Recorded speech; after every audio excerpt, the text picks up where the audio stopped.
চলো আজ তোমাদের সঙ্গে অদ্রিতার ভগবানের সঙ্গে পরিচয় করিয়ে দেব।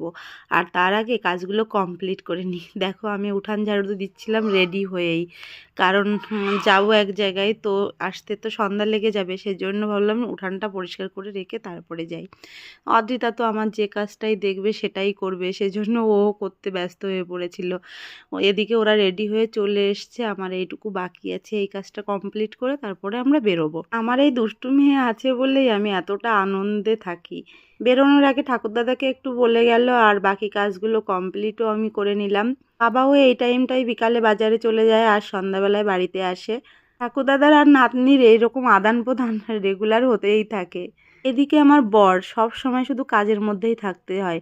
দেখো এখন আমরা বেরোবো, তবুও একটা কাজের মধ্যে দিয়ে তারপরে যেতে হয়। এবার মাকেও ডাক্তার দেখাতে হবে, সেজন্য নামটাও লিখিয়ে দিয়ে গেল আমার বর।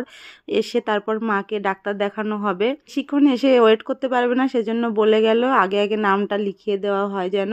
আমার বর যতই ফ্রি থাকুক, মাথায় তার চাপ সবসময় থাকে।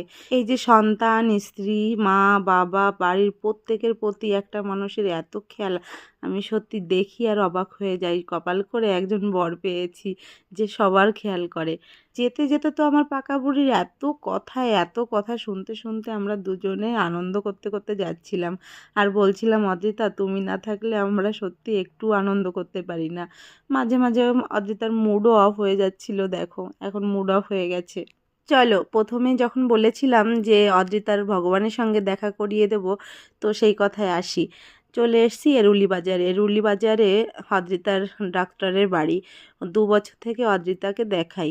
আমার দেওর হোমিওপ্যাথি ডাক্তার। এই স্যারের কাছেই হোমিওপ্যাথি ডাক্তারি শিখেছে। যেহেতু দেওরের স্যার, সেজন্য দেওরের স্যারের কাছেই আমরা শুরু থেকেই আসি, আর এসে এতটা সুফল পেয়েছি। এই ডক্টরের কাছে এসে চেক আপ করিয়ে নিয়ে যাই, আর আমার দেওর সারা বছর আমার মেয়েকে ওষুধ দেয়।